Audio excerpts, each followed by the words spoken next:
साथियों, tally chapter 31 solved assignment लेकर के मैं Rajeev Mishra question 1 state true और फॉल्स 1.1 ट्रू होगा साथियों, क्योंकि आप बेहतर तरीके से जानते हैं अब कि alt E is the key of export in tally. अब तो आप एक्सपोर्ट ऑप्शन के एक्सपर्ट बन गए हैं, क्योंकि आपने कई बार एक्सपोर्ट को प्रैक्टिस कर लिया है साथियों। इसलिए आप जानते हैं ऑल्ट ई एक्सपोर्ट की ही शॉर्टकट की है। 1.2 false alt I is the key of import of data in Tally. Alt I import key shortcut की नहीं होती है साथियों, ये फॉल्स होगा। 1.3 We use Gateway of Tally display list of accounts to import all ledgers of a company. Absolutely true.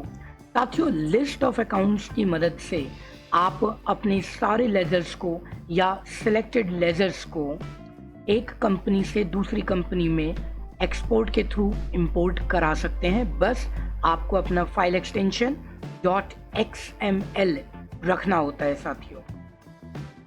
वैसे tally में दो तरीके होते हैं। एक F3 के माध्यम से भी आप डेटा एक कंपनी से दूसरी कंपनी में ट्रांसफ़र कर सकते हैं, जो नीचे मेंशन किया गया है, लेकिन वो सभी को एक साथ नहीं भेज पाता है आजकल। इसलिए मैंने आपको ये लिस्ट ऑफ अकाउंट्स बताया है। 1.4 We must set XLS format in export to import ledgers in Tally। साथियों, ये आंसर फॉल्स हो गया। XLS फॉर्मेट का प्रयोग तो आप एक्सपोर्ट करने के लिए कर सकते हैं, लेकिन जब टैली में लेजर्स इंपोर्ट कराने होंगे तो टैली सिर्फ और सिर्फ XML फॉर्मेट्स को ही सपोर्ट करता है। 1.5 by F3 key we can switch between opened companies।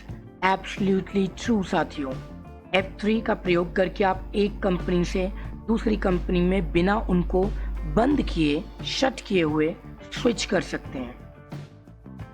Question number 2 MCQ also very simple।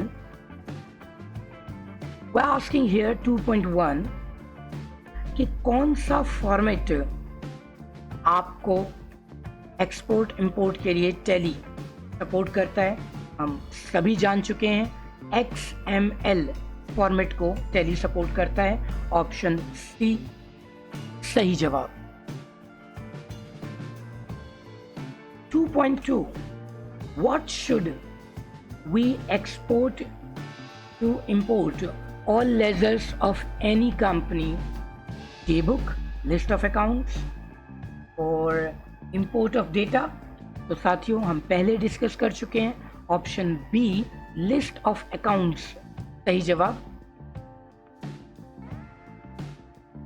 2.3 इनमें से कौन सा सही तरीका है इंपोर्ट फाइल का नाम लिखने के लिए?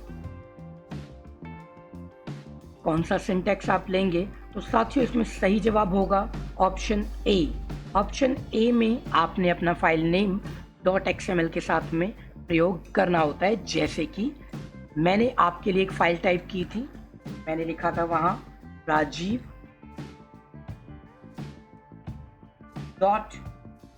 .xml।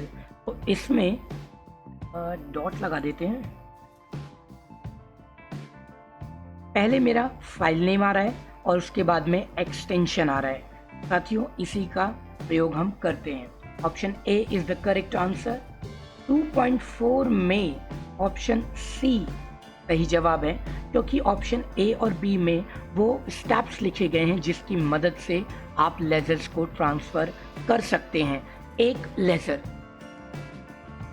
अब साथियों, इसमें हमें प्रोसेस बताया गया gateway of tally, GOT gateway of tally, account info, जिससे आप लेजर में जाएंगे, उसके ऑल्टर में जाएंगे, सेलेक्ट करेंगे किसी भी लेजर को।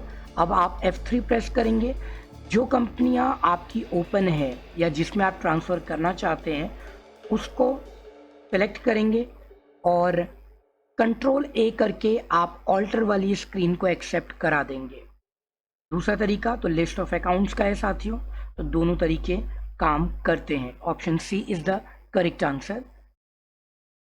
2.5 में आपको to import day book vouchers entry we need to import, अगर आपको कभी day book voucher entry import करानी है तो आप क्या क्या इम्पोर्ट करेंगे। साथियों अभी नेक्स्ट चैप्टर स्टॉक आइटम से रिलेटेड है, उसके बाद डे बुक में वाउचर इंपोर्ट एक्सपोर्ट से है तो वहाँ पढ़ेंगे। लेकिन यहाँ पर क्वेश्चन रेलिवेंट है कि all ledgers used in voucher, जो भी लेजर हमने वाउचर में यूज़ किए हैं उन्हें हमें पहले एक्सपोर्ट करना होगा, उसके बाद इंपोर्ट करना होगा, और जो भी स्टॉक आइटम हमने उन वाउचर्स में इस्तेमाल किए हैं उनको एक्सपोर्ट करना होगा और उनको इंपोर्ट करना होगा।